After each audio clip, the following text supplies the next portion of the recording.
नमस्कार, स्वागत है आपका राज्यसभा टीवी के विशेष कार्यक्रम प्रश्नकाल में। मैं हूं रविंद्र सिंह शोरान और मेरे साथ हैं मेरे सहयोगी मोहम्मद फातेह टीपू। प्रश्नकाल संसदीय कार्रवाई का वो अहम हिस्सा होता है जिसमें सांसद अपने क्षेत्र या दूसरे लोकहित के वो मुद्दे उठाते हैं जिनका जवाब वो सरकार से जानना चाहते हैं। प्रश्न 3 तरीके के होते हैं, जिनमें अतारांकित प्रश्न जिनका जवाब लिखित तौर पर दिया जाता है, तारांकित प्रश्न जिनका फ्लोर ऑफ द हाउस पर सवाल का जवाब मौखिक तौर पर सरकार देती है, और अल्प सूचना प्रश्न जिनका जवाब सरकार मौखिक तौर पर ही देती है। जी रवि, शुक्रिया। बिल्कुल, आपको इस एपिसोड में अतारांकित प्रश्नों की उन श्रृंखलाओं के बारे में दिखाया जाएगा जो संसद के 252वें सत्र के दौरान देश के सांसदों ने संबंधित मंत्रालयों से पूछा। आइए उसके पहले जान लेते हैं प्रश्नकाल की पूरी कार्यवाही। सदस्यों को अपने सवाल कम से कम 15 दिन पहले राज्यसभा सभापति के कार्यालय को भेजना होता है। जिन सवालों का उत्तर देना होता है उनको राज्यसभा सचिवालय मत पत्रों के ड्रॉ के जरिए चुनता है। तारांकित और अतारांकित सवालों के लिए अलग अलग मत पत्र रखे जाते हैं। मौजूदा स्थिति और नियमों को देखते हुए ही सवाल स्वीकार किए जाते हैं। चयनित सवालों की अग्रिम कॉपी संबंधित मंत्रालय या विभाग को भेजी जाती है। मंत्रालय तथ्यों को एकत्रित कर जवाब तैयार करता है। संबंधित मंत्री तारांकित प्रश्नों का जवाब सदन के पटल पर देते हैं, जबकि अतारांकित प्रश्नों का लिखित उत्तर देते हैं। प्रतिदिन लगभग 160 अतारांकित सवालों की एक अलग सूची तैयार होती है।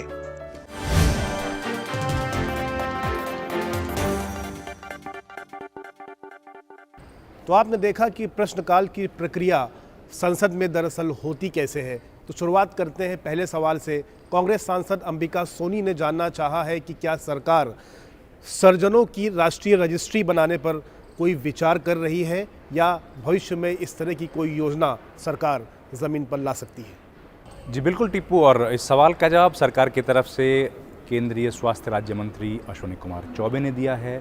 सरकार समय समय पर जो डॉक्टर्स हैं या सर्जन्स हैं उनकी किस तरीके से सहायता की जाए या उनका किस तरीके से कल्याण किया जाए, उसके लिए योजनाएं बनाती रहती है। और अभी हमने देखा कि जो समय था जिसमें डॉक्टर्स का सबसे ज़्यादा ज़रूरत थी महामारी के दौरान, उसमें सरकार ने किस तरीके से उनको प्रोत्साहित किया कोविड-19 के इस दौर में। और सर्जनों के विषय पर ये सवाल है जिसका जवाब दिया गया है। सरकार ने बताया कि अलग से कोई एक राष्ट्रीय रजिस्ट्री बनाई जाए, इस तरह का कोई विचार फिलहाल प्रस्तावित नहीं है और उनके पास कोई लंबित ऐसा प्रस्ताव नहीं है। पंजीकृत मेडिकल प्रैक्टिशनरों के वर्तमान रजिस्टर में सर्जन भी उपलब्ध हैं। देखिए, जो एक राष्ट्रीय रजिस्टर है जिसमें सब रजिस्टर्ड डॉक्टर्स होते हैं, उसी के तहत सर्जन्स जो है उनको भी शामिल किया गया है। उनका अलग से कोई रजिस्ट्री की जाए, ऐसी फिलहाल कोई प्रस्ताव नहीं है। औषधि और प्रसाधन विभाग अधिनियम 1940 और चिकित्सीय उपकरण नियम 2017 के उपबंधों के तहत सभी अधिसूचित चिकित्सीय उपकरणों को विनियमित किया जाता है। चिकित्सीय उपकरणों को विनियमित करने के लिए स्वास्थ्य और परिवार कल्याण मंत्रालय ने 11 फरवरी 2020 को अधिसूचना जारी की थी और उस अधिसूचना में कहा गया था कि इसके तहत जो रिकमेंडेशंस दी गई हैं उनका फॉलो किया जाए। इस अधिसूचना में चिकित्सीय उपकरणों को परिभाषित किया गया है। अधिसूचना में चरणबद्ध तरीके से सभी गैर अधिसूचित चिकित्सीय उपकरणों के विनियमन का कार्यतंत्र निर्देशित किया गया है। अगला प्रश्न बीजेपी सांसद ज्योतिरादित्य सिंधिया ने पूछा है। उन्होंने सरकार से जानना चाहा है कि कोविड-19 में जो डॉक्टर्स कोरोना वॉरियर्स हैं उनको किस तरीके से बीमा कंपनियों की तरफ से सहायता मिली है, और जो सरकार केंद्र सरकार की तरफ से जो दिशा निर्देश दिए गए थे, क्या वो राज्य सरकारों ने उनका पालन किया है। इस सवाल का जवाब स्वास्थ्य राज्य मंत्री अश्विनी कुमार चौबे ने दिया। उन्होंने बताया कि कोविड-19 महामारी से जूझते हुए जो देश के स्वास्थ्यकर्मी हैं और उनका जो बीमा है उसको त्वरित उसके निपटान के लिए सरकार लगातार प्रयास कर रही है। जो सरकारी बीमा कंपनियां हैं उनको पत्र भी लिखे जा रहे हैं, साथ में जो संबंधित राज्य हैं उनसे भी लगातार सरकार वार्ता कर रही है, उनको पत्र लिख रही है किस तरीके से इस महामारी के दौरान जो ये फ्रंट लाइन वर्कर्स हैं, जो स्वास्थ्यकर्मी हैं, उनको उनके बीमे का जो त्वरित निपटान है उसको सुनिश्चित किया जा सके। मंत्री ने अपने जवाब के दौरान बताया कि कोविड-19 से लड़ रहे स्वास्थ्य कर्मियों के लिए प्रधानमंत्री गरीब कल्याण पैकेज के तहत अग्रणी स्वास्थ्य कर्मियों के दावों का सरलता से निपटान सुनिश्चित करने के लिए राज्यों को अनेक पत्र लिखे गए हैं। राज्यों और new India insurance company limited के प्रतिनिधियों के साथ दावों के जल्द निपटान के लिए बात की जा रही है। पीड़ित परिवारों को समय पर लाभ मिल सके, इसके लिए दावों के संबंध में सुचारू रूप से कार्रवाई की जा रही है। लंबित मामलों की स्थिति पर सक्रिय कार्रवाई की जा रही है। बीमा कंपनी से प्राप्त सूचना के मुताबिक 17 सितंबर 2020 तक 220 मामले लंबित हैं। इनमें से 212 मामलों में राज्यों द्वारा दावों के संबंध में दस्तावेज भी प्रस्तुत किए जा रहे हैं। वहीं बीमा कंपनी द्वारा अनुमोदित 8 दावे नामितों का विवरण न होने की वजह से वो अभी तक लंबित है। तो अगला सवाल कांग्रेस सांसद मल्लिकार्जुन खड़गे ने पूछा है। उन्होंने जानना चाहा है देश के रक्षा मंत्रालय से कि कोविड-19 के कितने मामले सशस्त्र बलों में पाए गए और क्या सेना की बैरकों में सरकार ने ये सुनिश्चित किया कि अभी तक वायरस का प्रभाव कितना रहा है और सशस्त्र बलों में कितनी संख्या उन जवानों की है जो मौत के शिकार हुए हैं। जी टीपू, बिल्कुल। और इस सवाल का जवाब रक्षा राज्य मंत्री श्रीपद नाइक ने दिया है। देखिए, कोविड का संक्रमण जिस तरीके से फैला है उसके बाद से लगातार सरकार की कोशिश यही रही है कि जो हमारी सशस्त्र सेना हैं या आर्म्ड फोर्सेस हैं उनमें ना फैले, और उसको रोकने की लगातार कोशिशें की गई थी सरकार की तरफ से। और क्योंकि मॉनसून सत्र जो था उसमें ये प्रश्न पूछा गया था, तो उसका जवाब के तहत अभी तक जो मामले आए हैं उसकी डिटेल से जानकारी दी गई है। सरकार ने बताया कि सेनाओं में कोविड-19 की उस वक्त तक जो पुष्ट मामलों की संख्या थी वो 22,353 थी, जिसमें से कुल लोग 41 की मौत भी हुई थी, जो सीधे तौर पर कोविड-19 उसका एक कारण हो सकता है। इसके रोकथाम के लिए सरकार ने कई कदम उठाए हैं। जाहिर है सेनाओं के बाहर भी बहुत कदम उठाए और अंदर भी बहुत कदम इसके लिए उठाए गए। जो बाहर से लौट रहे थे, जो भी सेना के अधिकारी या कर्मचारी थे, उनको 14 दिन का अनिवार्य क्वारंटीन करना ये एक कदम है। उसमें अगर किसी के अंदर लक्षण किसी तरह का दिखता है कि कोई कोविड-19 का लक्षण से प्रभावित कोई व्यक्ति है जो सेना में कार्यरत है, उसको तुरंत जांच करने के बाद पॉजिटिव पाए जाने पर उन्हें स्वास्थ्य देखभाल सुविधाओं में अलग रखा जाता है। अधिक जोखिमपूर्ण संपर्कों का पता लगाया जाता है। जो मापदंडों के अनुसार पाए जाते हैं उन्हें अलग रखा जाता है, यानी क्वारंटीन किया जाता है। 7 से 10 दिन के बीच जांच की जाती है। सेना अस्पतालों में कोविड केयर के लिए ज़रूरी सामान मुहैया कराया गया है और जहां पर नहीं है उसके लिए आदेश दे दिया गया है। मॉलिक्यूलर टेस्टिंग मशीनों और टेस्ट किटों की इनकी आपूर्ति की गई है। सेनाओं के अस्पताल कोविड-19 मरीजों के उपचार के लिए हर तरीके से सुसज्जित हैं। देखिए, सरकार लगातार यही कोशिश कर रही थी कि सेनाओं में ये जो है संक्रमण ज़्यादा ना फैले, और अगर फैले तो इसका तुरंत जो है उपचार किया जाए, और उस दिशा में लगातार कोशिशें सरकार की तरफ से की गई। अगला प्रश्न सांसद शांता छत्री ने पूछा है और सरकार से उन्होंने जानना चाहा है कि जो सियाचिन में हमारे सैनिक तैनात हैं उनको जो भोजन उपलब्ध किया जाता है उसमें क्या गुणवत्ता में किसी तरह की कमी आई है। क्या ये खबर सही है कि 82% तक जो उनकी गुणवत्ता में कमी आई है प्रोटीन्स और विटामिन देने में, और अगर नहीं है तो उसका क्या ब्यौरा है। इस पर उन्होंने डिटेल्स में सरकार से जानकारी मांगी। इस सवाल का जवाब देश के रक्षा राज्य मंत्री श्रीपद नाइक ने दिया। उन्होंने बताया कि चूँकि जो सियाचिन है वो दुनिया का सबसे ऊंचा सैन्य क्षेत्र है, जो हिमालय के पूर्वी काराकोरम पर्वत श्रृंखला के तहत आता है, लिहाजा सरकार जो वहाँ पे सैनिक तैनात हैं उनके लिए कोई भी किसी तरह का कंप्रोमाइज़ नहीं करती, और तमाम सुविधाएं और जो खाद्यान्न और खाने पीने से जो जुड़ी तमाम चीज़ें हैं उसमें वो पूरी तरह से उनको सहयोग करती है। तो उन्होंने सदन में जो जवाब दिया वो इस प्रकार है। रक्षा राज्य मंत्री श्रीपद नाइक ने जवाब दिया कि सियाचिन में तैनात सैनिकों द्वारा ली जा रही कैलोरी की मात्रा में 82% तक कोई कमी नहीं की गई है। ऐसा कोई मामला संज्ञान में फ़िलहाल सरकार के नहीं आया है। एक दिन के लिए मानक राशन में ऊर्जा खर्च को पूरा करने के लिए पर्याप्त कैलोरी होती है। राशन मानकों को जलवायु की परिस्थितियों के आधार पर निर्धारित किया जाता है। सियाचिन जैसे उच्च तुंगता वाले क्षेत्रों में विशेष मानक प्राधिकृत हैं। अध्ययन के मुताबिक 12,000 फीट से अधिक ऊंचाई पर तैनात सैन्य दलों के लिए ऊर्जा खर्च और ऊर्जा सेवन अलग अलग तरीके से दिए गए हैं, जिसमें कुल ऊर्जा खर्च 4,270 किलो कैलोरी है। मौजूदा राशन से कुल ऊर्जा सेवन 5,350 किलो कैलोरी है। इसीलिए यह देखा जा सकता है कि राशन से कैलोरी सेवन पर्याप्त से अधिक है। सभी स्थानों पर सैन्य दलों की पसंद के साथ साथ पोषण संबंधी आवश्यकताओं की आपूर्ति को सुनिश्चित करने के लिए एक मजबूत तंत्र है। सियाचिन में हमेशा सैन्य दलों की पसंद, उनकी पोषण संबंधी ज़रूरत के मुताबिक गुणवत्ता युक्त राशन सुनिश्चित किया जाता है। तो अगला सवाल टीआरएस सांसद सुरेश रेड्डी ने पूछा है। उन्होंने जानना चाहा है कि क्या सुदूर क्षेत्रों में सरकार ने ड्रोन के प्रयोग के परीक्षण की स्वीकृति दी है? अगर स्वीकृति दी है तो इसके तहत क्या नियम और शर्तें हैं? जी टीपू, इसका जवाब नागर विमानन राज्य मंत्री स्वतंत्र प्रभार हरदीप सिंह पुरी ने दिया है और उन्होंने बताया है कि इस तरह का फ़िलहाल कोई प्रस्ताव नहीं है।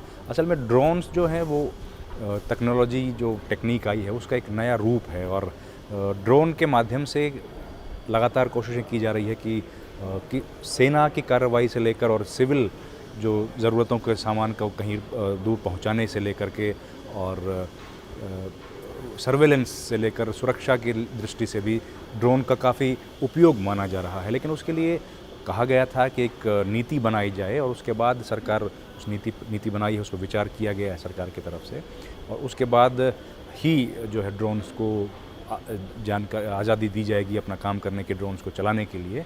और अभी तक जो है सरकार ने कहा है कि इस तरह का कोई विचार जो है वो नहीं है। सरकार ने कहा है कि ऐसा कोई अनुमोदन फ़िलहाल प्राप्त नहीं किए गए हैं, यानी कि इस तरह का कोई विचार अभी विचाराधीन प्रस्ताव फ़िलहाल नहीं है। डीजीसीए ने civil remotely piloted aircraft system ये जारी किया है, जिसमें देश में सिविल आरपीएस के किस तरीके से चले, किस तरीके से प्रचलन हो, उसके बारे में डिटेल में तफसील से जानकारी उसमें दी गई है। उसमें गाइडलाइंस और दिशा निर्देश दिए गए हैं। प्रचालन के संबंध में अनुपालन के लिए शर्तों का उल्लेख किया गया है कि कैसे चलाई जानी चाहिए, उसका क्या उपयोग होना चाहिए और कौन इसको चला सकता है। ये CAR सुरक्षा एजेंसियों सहित सभी हितधारकों से व्यापक परामर्श के बाद की गई है। देखिए, इस पर जो जितने भी अलग अलग स्टेक होल्डर्स हैं उनकी लगातार डेलिब्रेशंस हुई हैं सरकार के साथ, उस पर डिटेल में बातचीत हुई है और उसके बाद एक गाइडलाइंस जारी की गई है, क्योंकि इस पर बहुत विवाद हुआ था और विवाद के बाद सरकार ने इस पर डिटेल गाइडलाइंस बनाई, तैयार की। अगला सवाल सांसद प्रसन्ना आचार्य ने पूछा है। उन्होंने सरकार से जानना चाहा है कि देश में फ़िलहाल कितने पायलट हैं, क्या पिछले 5 वर्षों में पायलटों की कमी हुई है या आने वाले समय में कितनी ज़रूरत पायलटों की पड़ने वाली है। उन्होंने ये भी जानना चाहा है कि क्या हिंदुस्तान का जो पायलट है, जिसको कि डीजीसीए एक लाइसेंस देता है, क्या उस पायलट को विदेशों की फ़्लाइट्स या विदेशों में भी काम करने की आज़ादी रहती है और क्या वो लाइसेंस जो है वहाँ भी मान्यता प्राप्त होता है। ये तमाम बातें उन्होंने जाननी चाहिए। जी रविंद्र, बिल्कुल इस सवाल का जवाब नागर विमानन राज्य मंत्री हरदीप सिंह पुरी ने दिया है। उन्होंने बताया कि अगले 5 सालों में देश में जो पायलटों की संख्या है वो करीब 9,000 से ज़्यादा होने जा रही है। मंत्री ने जवाब दिया कि अगले 5 वर्षों में देश में अपेक्षित पायलटों की संख्या है वो 9,488 रह सकती है। भारत में प्रत्येक वर्ष प्रशिक्षण प्राप्त करने वाले भारतीय पायलटों का अलग अलग जवाब मंत्री ने दिया। उन्होंने बताया कि 2016 में जो पायलटों की संख्या थी देश में वो 311 इसकी तादाद थी। वहीं 2017 में 356 पायलट हुआ करते थे। वहीं 2018 में 353 पायलटों की तादाद थी। 2019 में 439 पायलट थे।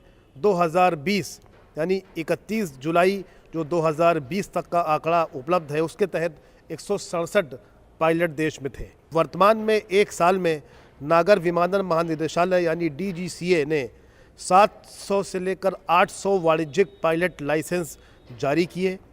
जिसके तहत 30% लाइसेंस किसी विदेशी उड़ान प्रशिक्षण संगठन से प्रशिक्षण प्राप्त हुआ होता है। भारतीय पायलट किसी भी अंतर्राष्ट्रीय नागर विमानन संगठन के तहत अनुबंधित देश में कार्य कर सकते हैं। वर्तमान में अनुसूचित एयरलाइनों में कार्यरत देश में पायलटों की कुल संख्या 9073 है। तो अगला सवाल वाईएसआर कांग्रेस सांसद परिमल नथवानी ने पूछा है।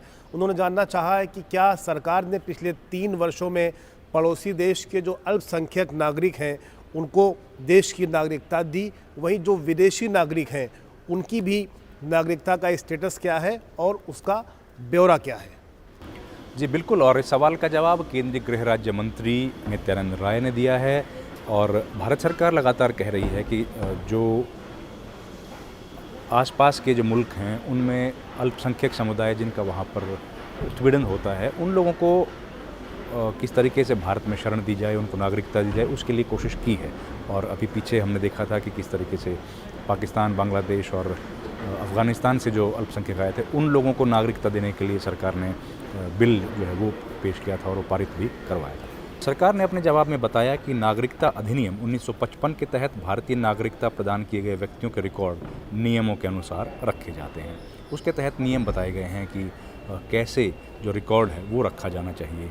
रिकॉर्ड धर्म के हिसाब से नहीं रखे जाते हैं और कौन किस धर्म का था, कौन किस मजहब को संबंधित है, उसके हिसाब से रिकॉर्ड नहीं रखा जाता है।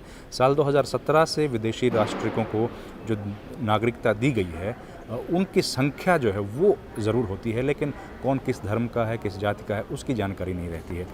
तो अगर सबसे पहले पाकिस्तान की बात करें कि पाकिस्तान से कितने लोगों को यहाँ पर हिंदुस्तान में नागरिकता दी गई है, तो साल 2017 में जहाँ 476 नागरिक को पाकिस्तान के जो लोग थे उनको नागरिकता हिंदुस्तान की मिली थी, 2018 में 450, 19 में 809 और जो 2020 17 सितंबर तक का ये आंकड़ा दिया गया है, 385 नागरिक को पाकिस्तान से जो इतने लोग अलग अलग सालों में दी गई है, जिनकी कुल संख्या 2120 है। यानी कि पिछले 3 बरस में 2120 पाकिस्तान के लोगों को भारत की नागरिकता दी गई है। वहीं अफ़गानिस्तान की अगर बात की जाए तो साल 2017 में जहां 117, 18 में 30, 2019 में 40 और 2020 में सितंबर तक एक नागरिक को, यानी कि कुल 188 अफ़गानी नागरिकों को हिंदुस्तान में नागरिकता दी गई है। बांग्लादेश में 2017 में 49 नागरिकों, 2018-19 में 18 में 19 नागरिकों, 2019 में 25 और 2020 के सितंबर महीने तक कुल 6 नागरिकों, यानी कि अभी तक पिछले 2017 से 20 तक कुल 188 नागरिकों को बांग्लादेश के जो थे उनको हिंदुस्तान की नागरिकता दी गई है। अमेरिका जो यूएसए है, संयुक्त राज्य अमेरिका, वहाँ के 2017 में 5 आए थे, 2018 में 20, 2019 में 10 और 2020 जो सितंबर तक कुल 5, यानी कि पिछले 4 साल में करीब 40 जो नागरिक हैं उनको, अमेरिका के जो थे उनको हिंदुस्तान की नागरिकता दी गई है। तो अलग अलग देश जो है वहाँ के नागरिकों को भारत में नियमों के तहत जो नागरिकता दी जाती है और किस किस राज्य से, किस किस देश से लोग जो आए उन्होंने आवेदन किया और उसके बाद जो नागरिकता दी गई है उसकी डिटेल में जानकारी इस सवाल से उन्होंने दी है। बीजू जनता दल के सांसद डॉक्टर शशमित पात्रा ने सवाल सरकार से पूछा है और जानना चाहा है कि जो CAPF central armed police forces हैं उनमें कितने पद खाली हैं और खाली क्यों हैं, उनको भरने के लिए सरकार क्या कोशिश कर रही है और कब तक उनके भरे जाने की संभावना है। तो इस सवाल का जवाब गृह राज्य मंत्री नित्यानंद राय ने दिया। उन्होंने बताया कि जो उपलब्ध आंकड़े हैं 1 सितंबर 2020 के मुताबिक, उन्होंने बताया कि केंद्रीय सशस्त्र बल और असम राइफल्स के तहत जो रिक्तियां हैं उसका जवाब उन्होंने इस प्रकार दिया। गृह राज्य मंत्री ने 1 सितंबर 2020 के मुताबिक जो सदन में ब्यौरा दिया उसके तहत CRPF की जो रिक्तियां रही हैं वो 26,506 रही है, BSF की 28,926 रिक्तियां रही हैं, CISF की 23,906 रिक्तियां रही हैं, SSB की 18,643 रिक्तियां रही हैं, वहीं ITBP की 5,784 रिक्तियां रही हैं और असम राइफल्स की 7,328 रिक्तियां रही हैं। ये जो रिक्तियां होती हैं वो CAPF और असम राइफल्स में सेवानिवृत्ति त्यागपत्र, मृत्यु और नए पद बढ़ाने की वजह से ये रिक्तियां पैदा होती हैं। इनमें से अधिकांश रिक्तियां कांस्टेबल के ग्रेड में हैं। इन रिक्तियों को भरने की एक सुव्यवस्थित प्रक्रिया है। भर्ती नियमों के मौजूदा प्रावधानों के अनुसार ये रिक्तियां अलग अलग तरीकों से यानी सीधी भर्ती, पदोन्नति और प्रतिनियुक्ति द्वारा भरी जाती है। सरकार ने केंद्रीय सशस्त्र पुलिस बलों में रिक्तियों को भरने के लिए कई कदम उठाए हैं, जो एक निरंतर चलने वाली प्रक्रिया है। कर्मचारी चयन आयोग के माध्यम से कांस्टेबलों के 60,210 पदों, उपनिरीक्षक के 2,534 पदों को भरा गया है। संघ लोक सेवा आयोग के माध्यम से सहायक कमांडेंट के 330 पदों को भरने की प्रक्रिया चल रही है। तो ये कुछ चुनिंदा सवालों की श्रृंखला थी जो आपने देखा कि देश के तमाम सांसदों ने देश की संसद में उठाया और उसका जवाब सरकार ने दिया।